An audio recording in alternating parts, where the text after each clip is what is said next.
আসসালামু আলাইকুম রহমতুল্লাহ। প্রিয় দর্শক, কেমন আছেন? আশা করি ভালো আছেন। প্রিয় দর্শক, এনটিআরসি এর শিক্ষক নিয়োগের আপনারা জানেন সম্পূর্ণভাবে সিস্টেমটি ঘুরিয়ে ফেলেছে। আগে আপনাদের প্রথমে এমসিকিউতে 40 মার্ক পেয়ে টিকতে হতো, তারপর রিটেন হতো, তারপর ভাইভা হতো, তারপর আপনাদের সার্টিফিকেট দিত, তারপর গণবিজ্ঞপ্তির আবেদন হতো। এত প্রসেস চালু করার পর আপনাদের চাকরি পেতেন। এমপিওর বিভিন্ন ধরনের কার্যক্রম ছিল।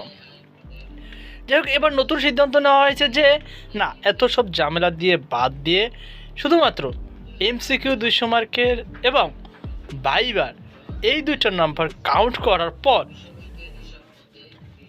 করার পর সরাসরি তাদেরকে একটি শিক্ষা প্রতিষ্ঠানে সুপারিশ করা হবে। আর এই সিদ্ধান্ত বলা যায় যে একটি ঐতিহাসিক সিদ্ধান্ত। কেন ঐতিহাসিক সিদ্ধান্ত? আপনারা জানেন যে শিক্ষক নিবন্ধনে প্রচুর পদ ফাঁকা থাকে, সুপারিশ করার পরও পদ ফাঁকা থাকে। এখন যেহেতু সরাসরি এই কার্যক্রম নেওয়া হয়েছে, সেক্ষেত্রে দেখা যাবে যে আপনার সাবজেক্ট অনুসারে আপনাদেরকে টেকানো হবে। এছাড়া সর্বনিম্ন 5 মার্ক যদি পেয়ে যায়, সেক্ষেত্রে ভাইবার জন্য ডাকানো হবে একটি সংখ্যা, সেই সংখ্যা অনুসারে আপনাদেরকে সুপারিশ করা হবে। আর ওই নতুন করে আবেদনের যে ঝামেলাটা, সেই ঝামেলাটি আর থাকছে না। এটা একটা বলাই যায় যে ঐতিহাসিক সিদ্ধান্ত, যাতে মূলত বেসরকারি শিক্ষা প্রতিষ্ঠান অর্থাৎ এমপিওভুক্ত শিক্ষা প্রতিষ্ঠানগুলোই এর উপকার হবে এবং পাশাপাশি চাকরি প্রত্যাশীদের অর্থাৎ শিক্ষক হওয়ার যাদের স্বপ্ন থাকে তাদের জন্য এটি একটি সুখবর। দেখা যাক এখন এটি সুন্দরভাবে পরিচালনা করলেই যথেষ্ট। প্রিয় দর্শক, এখন একটা মনে সকলের কোশ্চেন আসে যে এই সার্কুলারটি কবে আসবে। প্রিয় দর্শক, ইতিমধ্যে আমরা দেখতে পেয়েছি যে 5ই নভেম্বর একটি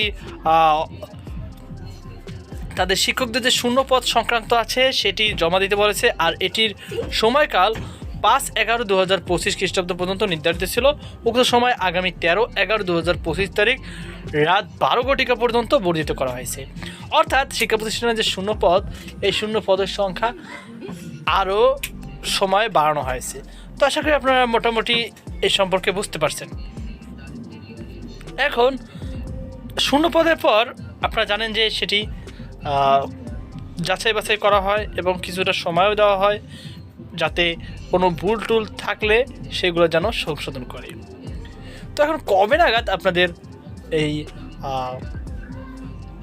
নতুন করে শূন্য পদের নিয়োগের আবেদন শুরু হবে, এটা আপনাদের মনে কোশ্চেন জাগে যদি আপনি এর জন্য অপেক্ষা করে থাকেন। প্রিয় দর্শক, আমরা যতটুকু জানতে পেরেছি যে এই নভেম্বর মাসের শেষের দিকে যেহেতু কিছুদিন বাড়ানো হয়েছে, সেক্ষেত্রে ধরেই নেওয়া যায় যে নভেম্বরে না হওয়ার সম্ভাবনা বেশি, সেক্ষেত্রে ডিসেম্বরে এই সার্কুলারটি আসতে পারে। এটা খুবই খুবই গুরুত্বপূর্ণ যে ডিসেম্বর মাসে সার্কুলার আসলে পরীক্ষা কবে হবে, অর্থাৎ শিক্ষক নিবন্ধনের যে কাঙ্ক্ষিত পরীক্ষা সেটা কবে হবে। তাতে যতটুকু তথ্য আমরা জানতে পেরেছি এবং পূর্ব অভিজ্ঞতা থেকে আমরা বলতে পারতেছি যে এই পরীক্ষাটি নিতে মিনিমাম 2 থেকে 3 মাস সময় লাগে। সর্বনিম্ন 2 থেকে 3 মাস সময় লাগলেও সর্বোচ্চ অনেক দিন, সেটা শেষ নেই। সেক্ষেত্রে বলা যায় যে সামনে ইলেকশন আছে, ইলেকশনের পর আগামী সরকারই আশা করা যায় যে এই পরীক্ষাটা নেবে। এই জন্য দীর্ঘ সময় অপেক্ষা করতে হবে। তো প্রিয় দর্শক, এই সময়কে আপনারা কাজে লাগান। আর সর্বশেষ আপনি তথ্য পেতে হলে অবশ্যই আমাদের সাথে থাকবেন। আজকে পর্যন্তই, আল্লাহ হাফেজ।